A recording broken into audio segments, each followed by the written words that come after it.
All right. Here back with our final mock draft. Super late. I know a lot of people have their mock drafts out already, but it will be Wednesday when you're watching this or seeing some clips and whatnot. For our 1.0, I believe Austyn was odds and I was even. So we're flipping, no trades, and let's get after it. Let's get after it. All right, so I'm first pick. Caleb Williams, bucket. This is as obvious as when the Jags picked Trevor Lawrence. I don't even know if you could bet on this. If you can, and you have the money to, if it's like minus 5,000, you might as well, you know, get that free 100. But yeah, it's sort of ironic because obviously back when Pat Mahomes was drafted, the Bears scooped up Mitch Trubisky and could have got Pat Mahomes, and a lot of Bears fans, are pretty sick about that, which is why I'm confused to the whole Justin Fields hanging on to him. This is a prime situation. Shout out to Ryan Poles making up for some of his disastrous moves in the beginning, but this was a power play to pretty much fleece the Panthers, and it's weird to say fleece because the Panthers just picked the wrong quarterback, but at the end of the day, it just worked out for the Bears, and this is the pick they're making. No, I agree. I think that's the right pick. I think he's a franchise player. It's clear that he's talented. So we can go ahead and move on to the second pick in this draft. This is where it really gets started here, right? Yeah. So, I think personally the right pick, the correct pick is Drake May. That's who I would be selecting with this pick if I were the Commanders' decision makers. However, I do believe that it is possible that they are going to go ahead and go with Jalen. Is it Jalen or Jaden Daniels? Jaden. Sorry, I should probably know his name. We're going to be in the division. But yeah, Jaden Daniels. I think that they like the fact that he is actually already 23 years old. It seems like the regime that they selected for in regards to the coaching staff and everything like that, it looks like they really want to hit the ground running. They're kind of in win now mode. I think that Dan Quinn definitely is hungry and has something to prove in regards to being a head coach. I think that this is the franchise quarterback that he selects. I think they're going Jaden Daniels too. I don't think it's smoke. I agree with you if it were up to me, but then again, I don't really care what they do. It is what it is, but yeah, I think that's what they're going to go ahead and do. More experience at the position. Go ahead. Oh, well, I was just saying, that does have its pros and cons, obviously, the experience, because some might make the argument that they want the younger quarterback because he still has some more time to develop and maybe he has some more time to kind of become even better than he already is. But, we've seen some of these quarterbacks that have stayed for longer in college football come in and be successful right off the bat. One that I could think of over the past 4 or 5 years is Joe Burrow. I think that they even ended up going to the same school. I think that he could have similar type trajectory if he is the player that people are predicting him to be. I think that this is a good pick for them if they do select Jalen Daniels, even though I feel like Drake May might end up being the better football player in the long run. Agreed, and you could even bring it back to C.J. Stroud, pick number 2. So, yeah, the whole point is they're going quarterback, and this is where the draft gets interesting with the third pick. In my opinion, I just think they're trading this pick. The more and more I think about it, it's, the quarterback most valuable position, but how pressed are you to pick the third best quarterback on your board if that happens to be? Is that their third? Yes. See, that's what I think we don't know. We don't know, but there is a lot of rumors that they're like openly calling. And I feel like the way the Patriots front office is set up with I forget his name, Robert Kraft's son. I think it's Johnny Kraft or whoever. It's seeming like another meddling owner situation. It's Elliott Wolf that is the general manager. Elliott Wolf. Yeah, that's the general manager, but I'm talking about ownership. And Kraft, the younger Kraft has a hand in this, and we've seen how that fails. Like we've seen that all over. You hire the GM, let him do his job. I feel like they're going to get cute here, and just try to trade back. On top of that, their roster just isn't any good for a rookie quarterback. It's not a good situation. O-line's not very good.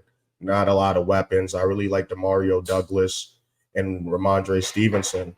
But you could argue the best player on offense is a running back who's arguably outside of being a top 10 running back. So we're not doing any trades, but in this alternate universe, they don't like any of their offers and they go Marvin Harrison, set up Jacoby Brissett for a decent season, and maybe take a flyer on a quarterback in the later rounds. Well, yeah, I don't think that's what they're going to do, but whatever. For the sake of this draft, we'll say that they select Marvin Harrison. I think if this were to happen and Drake May were to fall, I think that there's a deal, there's a package, and I guess Arizona would make a trade with the Minnesota Vikings to trade up to get Drake May. And they would send 2 firsts, a third, and then a first from next year's draft over to the Arizona Cardinals for Drake May. I just don't. The Giants would take the Giants offer, bro. I don't think the Cardinals have so many picks. Well, I'm explaining why in 2 days. But yeah, the Cardinals. There's no reason for them with all their draft capital to go back all the way to 11 when they could just go back to 6 and still have one of the top tier receivers in this class, even though it's a deep receiver class. So they could probably trade back to 11 and get Brian Thomas Jr. But why do that when you could get Malik Neighbors or a Dunze at 6? So how confident are you in this? Do you think this is something that's going to happen? Or do you No. What I think is going to happen is the Patriots are trading back. That's what I think is going to happen. I don't think the Cardinals are trading at all. Okay. Yeah, that's how I feel about it. I think if we have a chance at Drake May, it's that Patriots pick and them trading back, if anything. But in this alternate universe, if the Cardinals were to trade, I don't see them going back to 11. It just doesn't make sense. Like, yeah, you could get 2 first rounders, but you could also you have another first rounder already. And then you just go back 2 spots. It just makes the most sense. But I mean, you're up. No trades here. Right. So who selected for Arizona? I'm odds. So I guess I'm selecting Malik Neighbors. Malik Neighbors. You don't sound too excited about that. I'm my bad. I'm just like, all right. So Malik Neighbors, you know what I mean, wide receiver. He's actually the number 2 wide receiver on Dan Bugler's board. And then on my personal favorite sports media guy, Vox Lombardi, he's actually the number 1 wide receiver on his board. He just came out with his consensus big board today. So yeah, I think that Arizona Cardinals are happy to have Malik Neighbors. I can tell you just like, man, the Patriots are taking quarterback after that. I think they're trading the pick though, bro. I think they're trading it. Number 5, another trade back candidate here. Not doing that though. I think it's really between receiver and tackle. The way the media seems to think about how Harbaugh and who's the former Ravens OC that they have now? Greg Roman? Yeah, Greg Roman, how they don't value the receiver position. I feel like it's been a little bit overblown in this case, in this alternate universe where they don't like any of their offers. I think they just get Rome Odunze. Who do you have there? Josh Palmer, Quentin Johnson wasn't a good pick. So give some weapons to Herbert. It's not like your line is awful. And, it's a deep tackle class. So a lot of good guards as well. So I'm going Rome Odunze. Rome Odunze at 5. Yeah, I mean, good pick, wide receiver 1. The last one in this draft. So we had a quick little wide receiver run go here early. And now who we got on the clock? Is this number 6? We got the Giants on the clock. Yep. All right. And then for the Giants, I guess this is them making that trade with the Patriots to go from 3 to back down to 6. And they're able to get their franchise QB, Drake May. Now it's looking like I set this up, huh?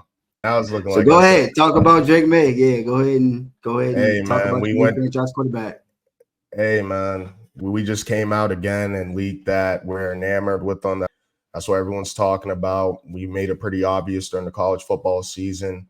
Visited him the most, about 7 times. This just seems like who Brian Daboll would want to mold, and he's looked at as more of a project, which is why it's looking like Washington is going Jaden Daniels there in a situation that's more solidified on the offensive front in terms of offensive talent and whatnot. Drake May could, it's going to be tough in that New York media for him to just sit back, especially if Daniel Jones is off to a terrible start, but it'd be advantageous for him. So, yeah.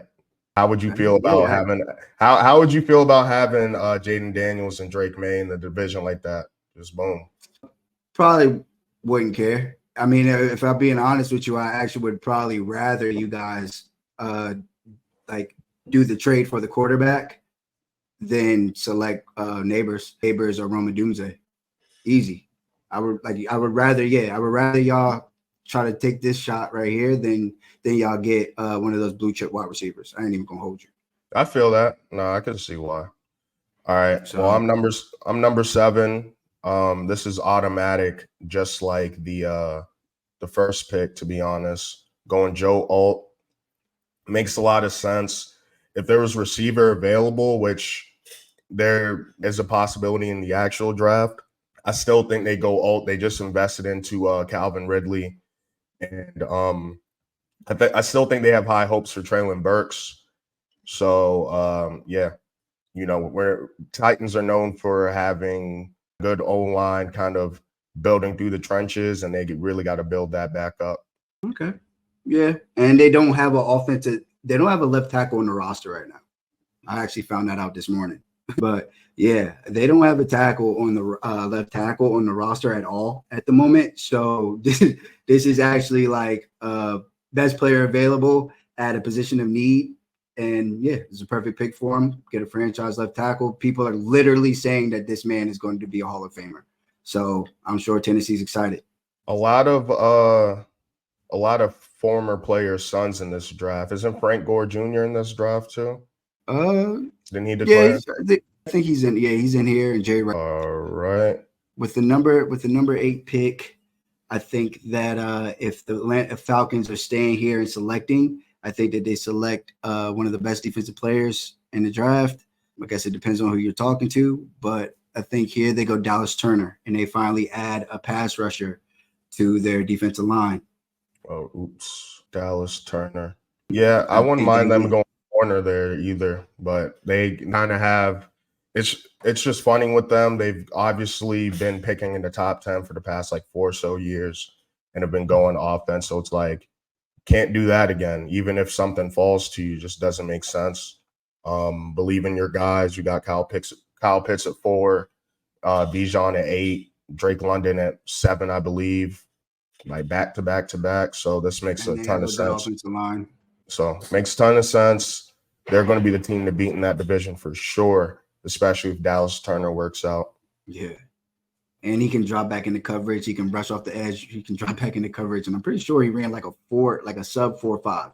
So he's pretty athletic. Look, analysis. Doesn't have that here. That's where your thing would have came in. But yeah. So we're going to speed through this a little bit. Now with the Bears, this is really a luxury pick. This is their actual draft position. Obviously, they got the first round pick or the number 1 pick from the Panthers. So this is where they landed in the season. And Justin Fields would still be on the team if it wasn't for that trade. So, they added Keenan Allen. They have DJ Moore, Cole Kmet, decent pair of running backs. So I see a lot of people kind of having Rome Odunze here. Obviously, he's taken already. But I think what they should really do, and I understand trying to support Caleb Williams, but you're already at a luxury of your situation for a number 1 overall pick. You did the job. You don't need to keep throwing stuff at in terms of like offensive weapons, offensive talent. I think you have tons of that. And there's more later in the draft. I know the Bears don't have that many picks beyond these 2. But still enough receivers where if you really want a young guy there to eventually replace Keenan Allen, who's getting a little bit older, but has been a model of consistency. I think you go defense here because Caleb only plays one side of the ball, right? So let's add to that defense. And this is tough. Should I go corner? Could go edge. Could go. How would you feel if they scoop Brock Bowers? Well, you would be sick, right?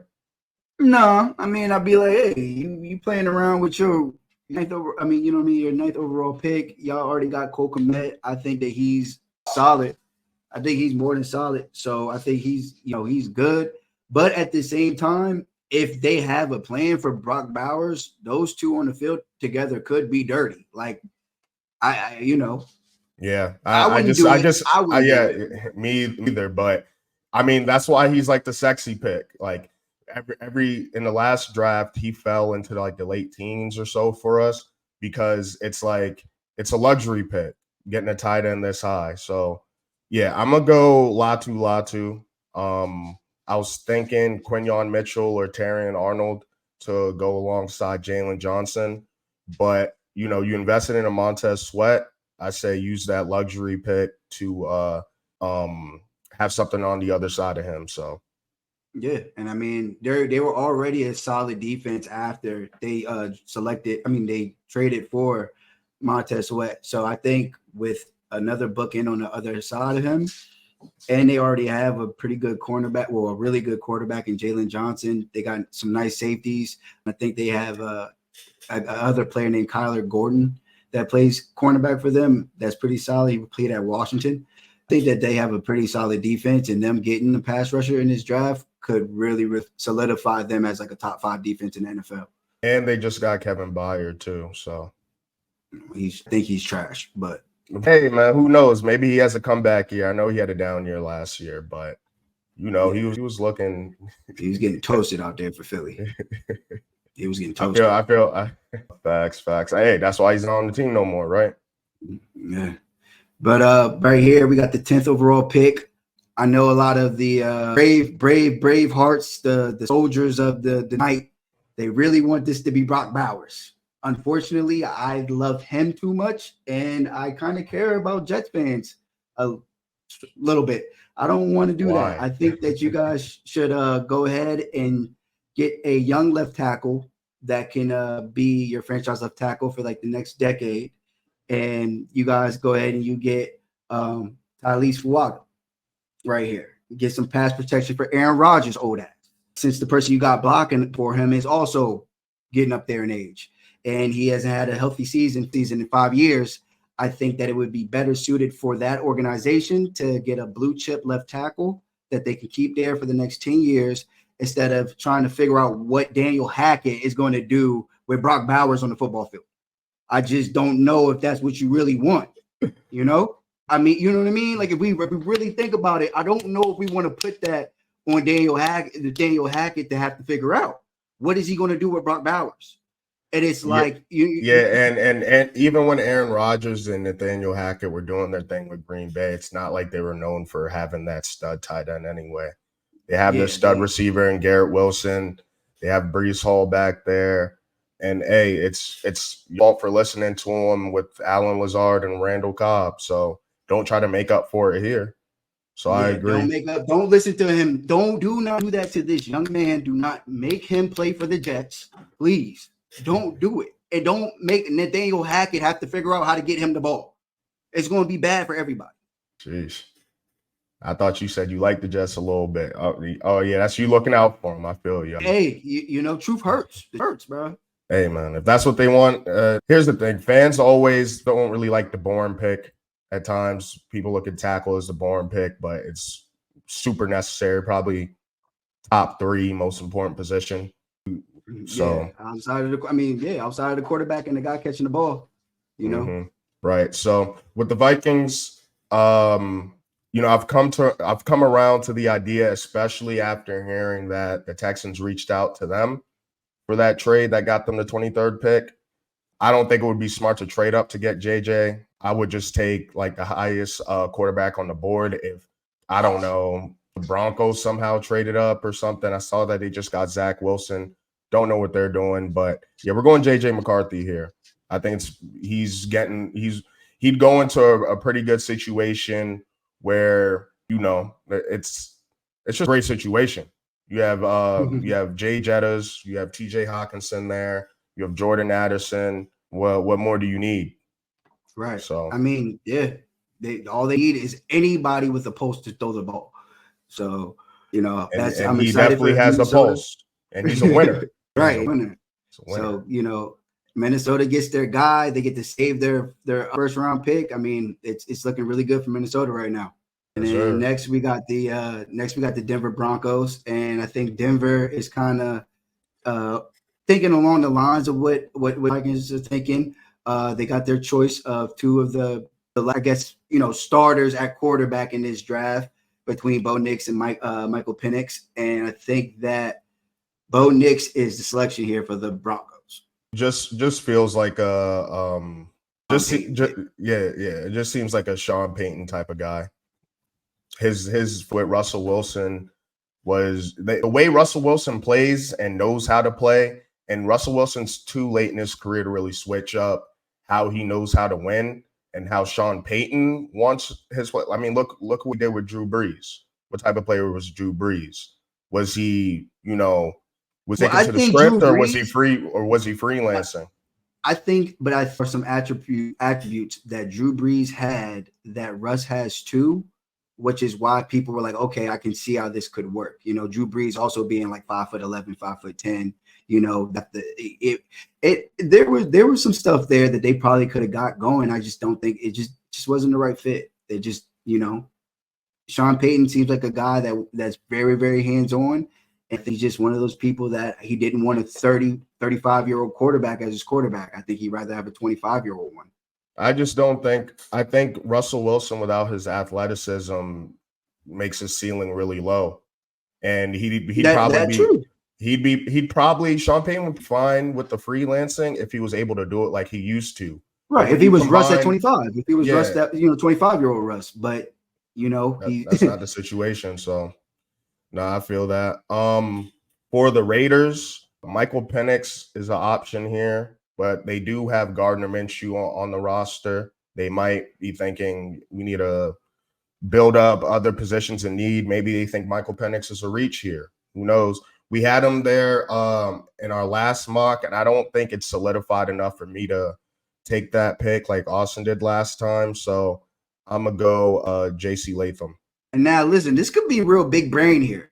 Like, obviously, if that were to probably happen in this real draft, if the Raiders were to pass up on Penix, it would be interesting to see who's taking and fielding phone calls and who maybe tries to move up into those early 20s, early to mid 20s or whatever, because I'm pretty sure none of these quarterbacks right now, but maybe, the Raiders or somebody might want to move up. Don't sleep on the Seahawks. I mean, I like Geno. Trust me, we both went to WVU, but I mean, but Seahawks are actually like, what, we have a shot at a quarterback that we believe could be a franchise quarterback. So yeah, maybe they do take him.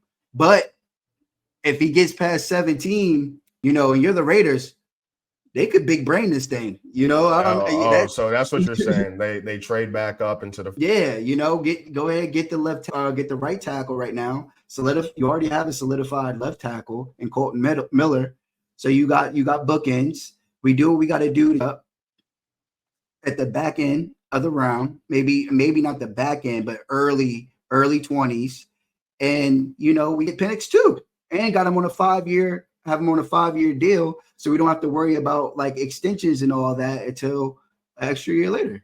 Yeah. I'm interested to see. I mean, this draft is going to be so fun, man. If Penix doesn't go, or if Bo Nix and Penix don't go at 12 and 13, that would be fun. I feel bad for the players, obviously. I think there's absolutely no way the Broncos pass up on a quarterback right there, to be honest. Not saying they would take like anybody, but I think it's really the Raiders that more of a question mark. I agree. But to do it out, that would be fun. Because I would be interested to see where Penix where ends up Penn going. goes. Yeah, Or if for he, sure. if he out the round on some Will Levis, you know what I mean, type shit. So that's a huge pick right there at 13 in this draft. Yeah, and I mean, I've seen a lot of mocks that I've seen more mocks where they go tackle than Penix. If I were them, I would go Penix and Gardner Minshew's the perfect bridge quarterback. If you want to roll with Gardner Minshew in the beginning, then do your thing. I think the culture Antonio Pierce has over there, it's not like for example with the Giants, with Daniel Jones and Drake May, if that were the situation, the noise might be too much, and it might be the Raiders. It's like, look, we'll throw in Penix when we feel like it. Gardner Minshew's doing this thing, throwing it to Devontae Adams right now. So, but yeah, what are you doing with the Saints? With the Saints, I'm gonna just go ahead. They need a tackle. I think they want to give Derek Carr a fair shot, deservingly so. I mean, he's under contract, so I think right here they go ahead and they get Bashanu, not Fontenue, Bashanu. The one from Penn You State. could have just Yeah. said Olu. Oh, I could have said Olu, yeah. But yeah, I think he's the selection here. I think he's able to play right tackle and left tackle. So wherever they decide to put him, I know they have a few older guards. I mean, a few. I think Ryan Ramczyk is his name. I think he's their right tackle. I think he might be a little older, injury prone, so he could start there, or maybe they kick him out to left. But I think this is a good. Yeah, Ramczyk is a big question mark right now. Yeah, and I think this is just a really good pick for them right here. Again, like it gives Derek Carr and the rest of the offense a shot at being productive with some help on the offensive line. Facts. And I know that they in the 2022 draft they went tackle in the first round, but Trevor Penning isn't really working out. So I mean, it's a little bit annoying, but that's why you got to hit on these first round picks. That way you could have addressed other positions of need possibly. But hey, with the Colts. All right, so Anthony Richardson comes back. He has Michael Pittman, Josh Downs, Alec Pierce, and the tight end that they have on the roster seems to be Kyler Granson and Mo Alley Cox, who's Alec decent. Granson's kind of nice. Mo Alley Cox not bad either. Yeah, they're all right. But obviously, I'm bringing them up, and I'm bringing up the weapons in general to see if this is where Brock Bowers should go, or if they should try to load up on defense because they. So for me, it's either the corner here because their D lines is pretty solid.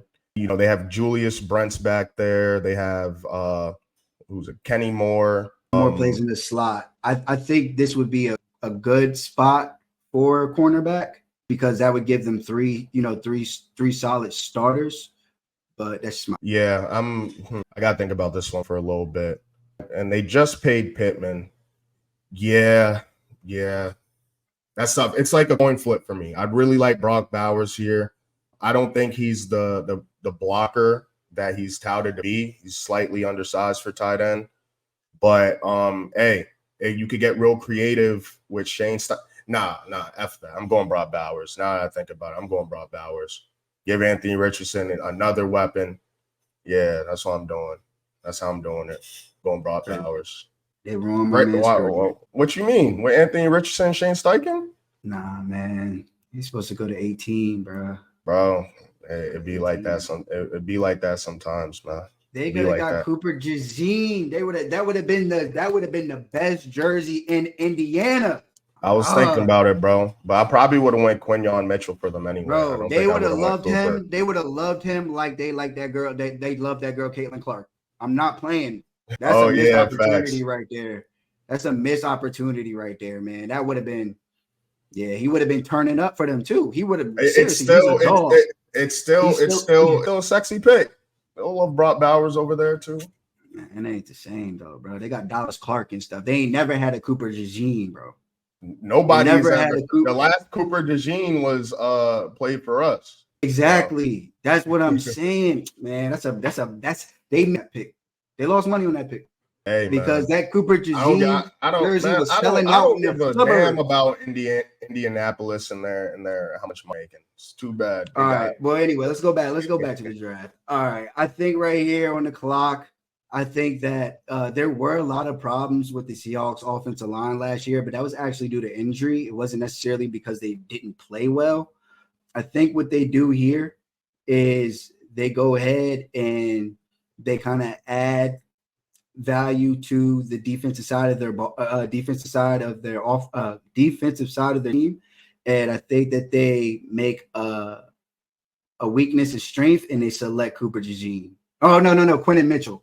Quinyon Mitchell. Quinyon Mitchell. Sorry. Yep.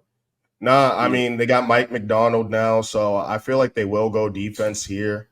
There's some rumblings that, they might take a flyer cube. I just don't see it. I think Mike McDonald will be a good enough coach, and Geno Smith is a good enough quarterback. As we always talk about, you don't need a top 3 quarterback to be successful or potentially win a Super Bowl. But, what does help win Super Bowls is that defense. So, right.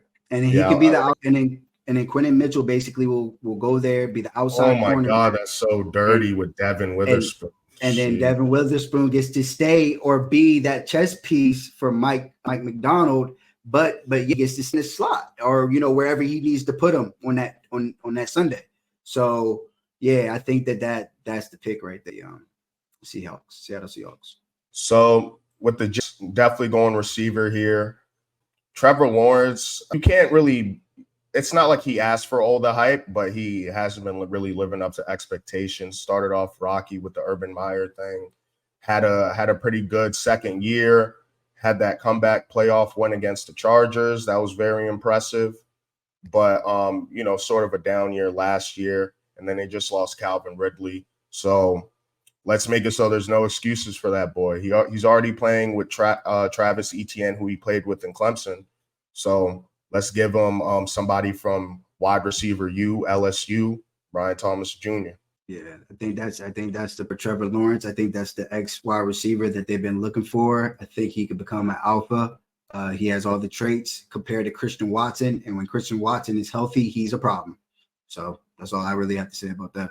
Right, and speaking of Christians, I mean, that'd be such a good combo with Christian Kirk over there, and they still got Evan Ingram, who revived his career. The middle of the field. Yeah. Right. Yeah. So your boy Bowers here. So who you got?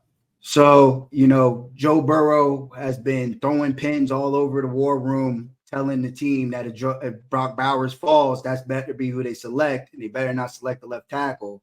But unfortunately, he was selected before he should have been. And they actually decide to give Joe Burrow's psycho ass some help at left tackle so he doesn't get killed and he's not getting crushed every Sunday. And they draft Amarius Mims right here. Oh, man. Steelers would be sick about this one.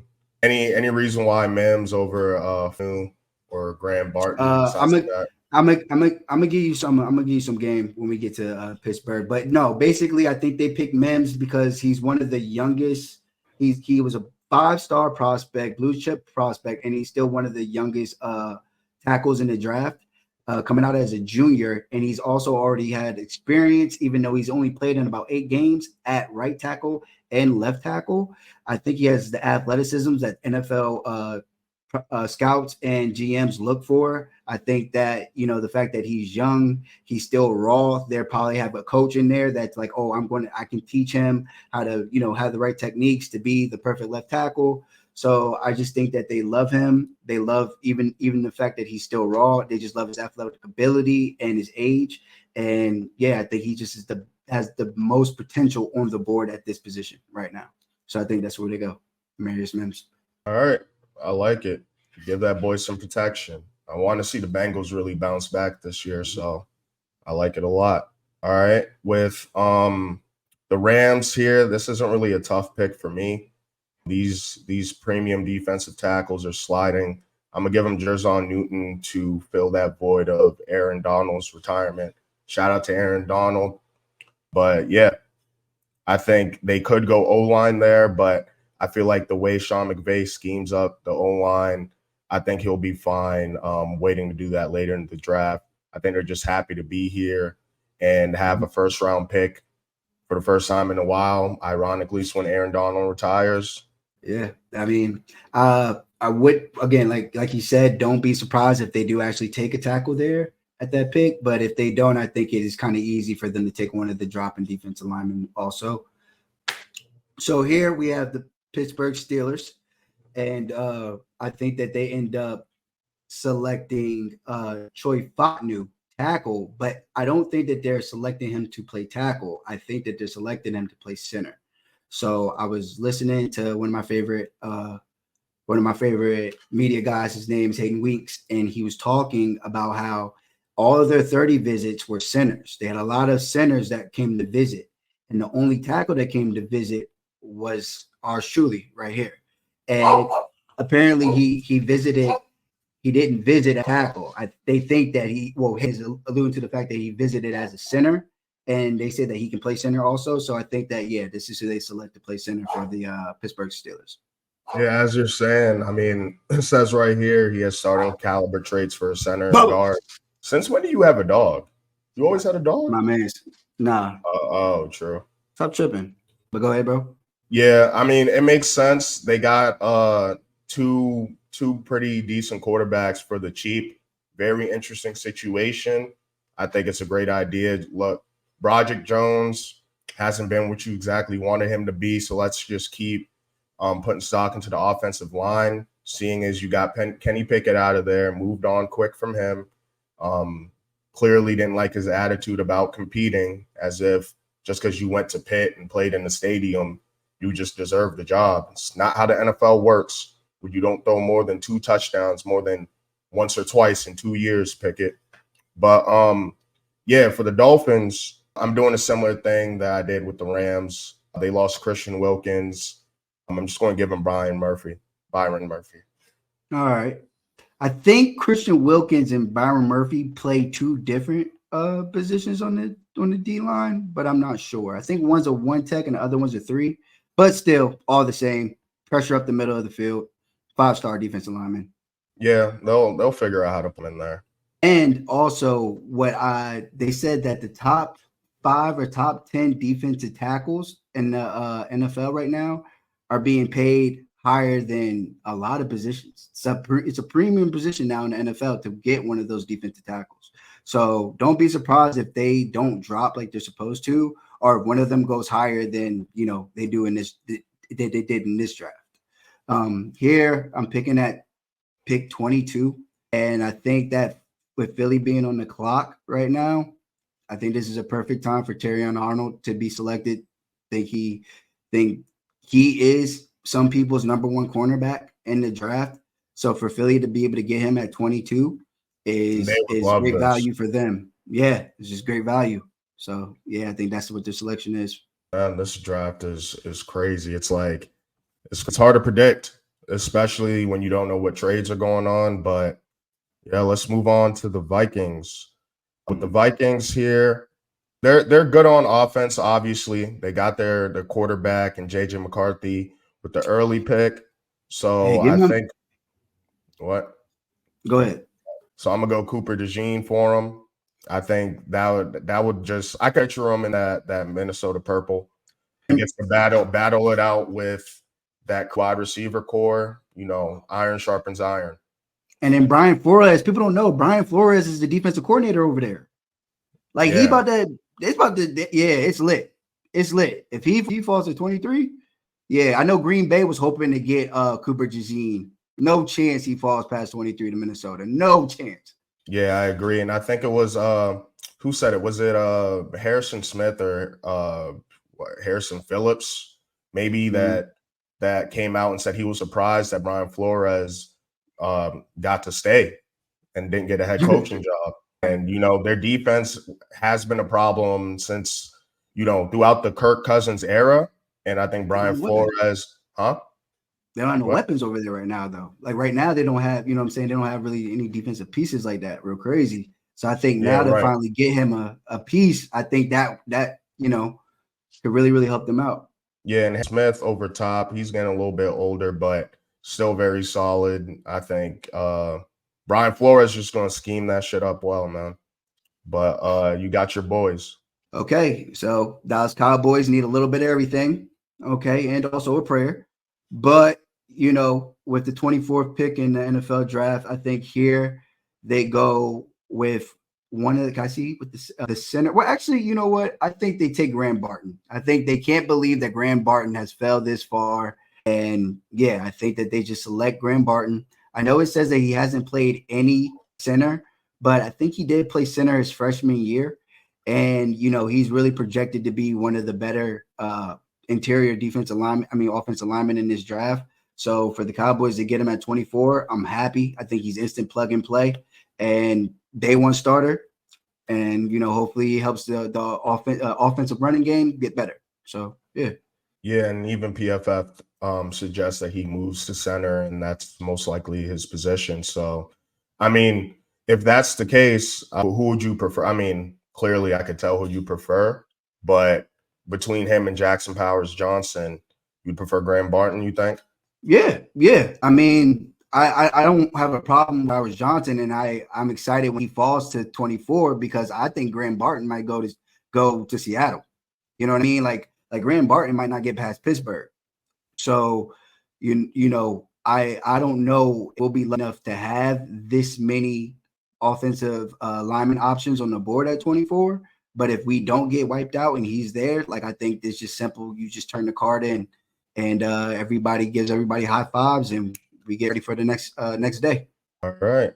Well, with the Packers, it's kind of tough. I'm trying to think from the perspective of the Packers because they're kind of nutty. I saw a Packers. Well, the two picks that they really, really want are the ones that went right before them: Cooper DeJean and Graham Barton. Yeah, so they're scrambling in the war room right now. Maybe they do this for Penix. Maybe they do trade with the Raiders for Penix. How early is that Raiders pick? Do you know what number? The typical probably like 12. Yeah, it's probably 12 though. Yeah, they have to give them a first round pick or a second round pick for next year's draft too. That would be a Packers move if they felt like, man, we really wanted those two guys. Like, kind of annoyed with that. But hey, I saw a Packers content. Well, that's not like the point of his channel, but he's a Packers fan and he focuses on mock drafts. I was surprised that he was picking for his team and he picked receiver, knowing that they don't pick receivers in the first. So it was super confusing to me. I'm not going receivers because one, I don't think they need receiver, and two, they don't pick receiver in the first.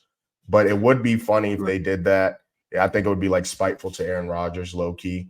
But I think for them, they either go corner here, or actually, what I'm gonna do? I'm gonna just give them Jackson Power Johnson. It feels like a pick. They miss out on Graham Barton, Cooper DeJean, and they just take them there at 25. Yeah, and here, Tampa Bay Buccaneers. I think that at 26. Their defense is really, really big athleticism. They have very athletic football players almost at every position on there. I think this is a perfect time for Chop Robinson to be selected and go off the board at 26. Yeah, they could do a lot of things here. I mean, they're here because they made the playoffs and won a playoff game. So you sit and chill and just see what drops to you. Yeah, and just take whatever's at the top of your board. I wouldn't be surprised if this is how it played out. That's who's at the top of their board. So I do like that pick. With the Cardinals, they're interesting simply because they have so many picks. So it's like, what do you do with this next first round pick, knowing that you have a bunch of picks later in the draft? I would just go. I mean, they have a lot of holes in their roster. Obviously, they offloaded a lot recently. So I think they should attack defense here. Obviously, they went Malik Neighbors earlier. For the most part, we're assuming that Marvin Harrison Jr. would be their pick. So either way, they're going wide receiver with that first pick. I think they pair that and they get Kool-Aid McKinstry. I think they do too. I mean, if you're an Arizona Cardinals fan, you're asking for one thing and one thing only. Let's leave the first round with two starters.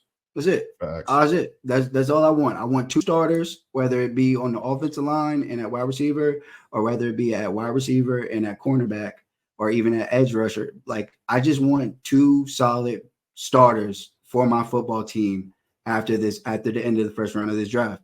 So yeah, I think this is a great pick for them. Smooth. All right, what about the Bills? The Bills, again, they kind of ended up in a perfect situation. They didn't have to use any capital to trade up for due to a potential wide receiver run. They were able to sit back at 28, and lucky enough, their guy fell to them, Adidai Mitchell. And I've been watching a little bit of Adidai Mitchell because one of the other media guys named Judge Kavanaugh that I watch a lot, he says that he reminds him of CD Lamb. And I was like, what? But believe it or not, he kind of does. Almost every single thing Adidai Mitchell does on that football field, it looks like it's CD Lamb's body language. It's CD is everything. So like, I think that he's not as talented as CD Lamb, but when he catches the ball and when he runs his routes and when he like makes his moves, he does look like CD Lamb, but he's even faster. He clocked a 4.3, and CD Lamb didn't clock that. He clocked a 4.5. So Adidai Mitchell, deep ball threat. I think he can do all the things that for sure Gabe Davis was able to do while he was there, and maybe even a little bit of what Stephon Diggs does. But he is that deep ball threat and has the body type that Buffalo likes there for Josh Allen. So I think that that's the pick at 28. Gotcha. All right, I like it. I mean, they have to go receiver there, so best receiver They're just happy available. I that they think didn't have to use They're just happy they yeah. didn't have to use any other draft capital to get him. Because I think it's Facts. him or Brian Thomas that they need to get. Right. And they might be a little bit blown about that, but this isn't a bad consolation prize. So, I mean, I like it. For the Lions, I'm gonna go corner. That's one of their biggest holes. That's why, that's why they lost games last year, even though they did very well. Obviously, went up against the Rams, and it was a very like movie, like sports movie moment seeing Jared go ahead and beat his former team who traded him after he brought him to a Super Bowl. Obviously, they give a lot of credit to Sean McVay for that. And when they did trade him, they won a Super Bowl immediately. So I know he had a chip on his shoulder, and that probably meant a lot to him to win that game. But let's improve the defense. We're just going to go with Nate Wiggins here. I hope that he hits because I like Detroit and I want them to get the cornerback that they've been looking for. So I really do hope that he hits. I just don't know about 180. They say 185-pound cornerback, man. Hey man, he just recently turned 21. He gets some good food in Detroit and some good, burgers and Detroit style pizza in them. Get that weight up a little bit. If he's willing to tackle, then okay. But you got to have that conversation with him because he's very, very slender. He's Devontae. No, I feel that. I feel that ridiculous because I'm 6'2". I'm 6'2", like 230. That's what I'm saying. You know what I mean? So I'd like he's obviously more athletic than me, but I'd probably bully him. Just saying. So as long as he can come and he can tackle, this will be a great pick for them. So yeah, they get their cornerback. I'm happy for it. Happy for him. Happy for Detroit. What you got for the local team? So with Baltimore, they've thrown a lot of darts at a wide receiver here recently. I think that they get Mark Andrews back. Back healthy. They're usually Isaiah ain't bad either. You use right. Yeah, and they're usually the team that just takes the best value on the board here. So I think that they're smitten, and they might even trade back. They're crazy enough to trade back from 30. But with what's on the value that's on the board, I think that they just select Jared Verse, keep it very simple, best player available at a position of value and also need. Yeah, could potentially be one of the best defensive players in the draft also. So this is a very Baltimore Ravens-esque pick. Gotcha. Yeah, it's a good pick. I mean, there's a good chance that Jared Verse isn't even here in the actual draft. So yeah, I think they'd be fine with that. I think a lot of Ravens fans want them to go receiver, but it's also like, bro, you guys have enough weapons. Y'all spent the money on Derrick Henry, got him at good value. Y'all need to run the ball more. Y'all the passing game wasn't the issue against the Chiefs. But with the 49ers, this one is interesting because it has to do with they're kind of a tough team to draft for, in my opinion. They're a tough team to draft for. I think they should probably go tackle, but they could also go receiver if they really want to, depending on what happens to Brandon Ayuk. You lose. I mean, it's the same. There is contract negotiations, and these days, contract negotiations are through the media, through social media. So Brandon Ayuk has unfollowed the San Francisco 49ers, and there isn't much going on there. Basically, it's possible he could get dealt tomorrow. I mean, on Thursday.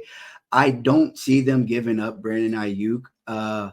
He does have a hefty asking price, and I'm sure there are going to be some suitors, but if we're going off of our recent trade transactions with people, with players, athletes of Brandon Ayuk's, I guess stats, value, whatever, production is the right word. I could be worth like a first and a third because that's what AJ Brown got. Maybe somebody wants to give up a first and a third, or maybe San Francisco wants more than a first and a third for him. Again, we don't know about that. At the end of the day, I don't think a deal gets like he gets dealt to a different organization. I think he stays with the San Francisco 49ers and they just find a happy medium and he gets a contract extension. So I would draft with the assumption that he would be on the football team. Yeah, I don't think they're going to let Ayuk go, and he just needs to chill, man. You're in a good position, bro. Like, just chill out, man. It's like, I mean, hey, get your bag. I'm all for players getting their bag. But assuming they keep Brandon Ayuk, they could go Troy Franklin here. I'm pretty high on Troy Franklin. I just, you already paid so much there's so much invested into the offense, and Kyle Shanahan's such a run-heavy guy. I think they go Tyler Guyton here. That's a good pick. Athletic. I mean, that's a perfect place for Tyler Guyton to go because everything about him, they talk about how they love his athleticism. The only thing is he's raw, and he just isn't technically sound. But he's going to go to a place that's going to use his athleticism, and I'm sure that they're going to be able to make him a productive left tackle or right tackle wherever he ends up playing for a long time there with San Francisco. I think that would be a great fit for Tyler Guyton. If I had to pick a perfect place for him, it would be San Francisco or maybe Tennessee, just because they got Callahan, one of the best offensive line coaches in NFL history. His son is the head coach, and he coaches the offensive line there. I think that's a pretty cool story, but yeah. That's a nice little tidbit there. That was cool. Yeah, I really like it. It just makes a lot of sense. Obviously, Trent Williams, you could argue, is the best left tackle in the league, but just keep loading that thing up, Right, and he's not gonna be there forever. Exactly. He doesn't have that many years left. He has a solid 2 or 3 more, but eventually, if you have a guy with the athleticism as Tyler Guyton replacing Trent Williams, that's not a bad deal. And coincidentally, they both went to Oklahoma, so that's pretty cool. But with the 32nd pick, again, the rich just get richer. And if there's anything Pat Mahomes needs, it's here for him.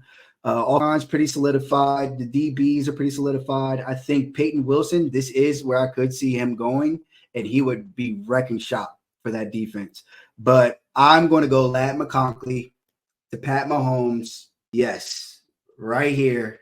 And this is going to be our draft. I forgot they did that last time where we weren't able to, But yeah, we're going to post this to our TikTok, right? Our draft predictions. Yeah, we'll have first and the second one. We'll post that up once we get this video to drop. But I kind of like this one better, low-key, from what I remember. But yeah, Ladd McConkey there, it'll be perfect situation. The only annoying thing is, Rich Rice got in trouble, so we gotta see if the league decides to punish him and whatnot. But even more of a reason to have a weapon there, just in case he's out for a few games, and then implement him back into the offense. And you have a guy that could play all over the field, and he just knows how to get open. And so what Pat Mahomes needs is perfect for Pat Mahomes. Yeah. So yeah, I mean, that's right there. I say like a 85% hit rate, and the only reason we didn't hit 100% is because we couldn't make the trades. So yeah, but yeah, we're gonna end up with the best draft predicted podcast. Yeah, make sure you like and subscribe. Matter of fact, Mock Draft 2.0. Check out the first one, odds and evens, back to back. Catch y'all. See ya.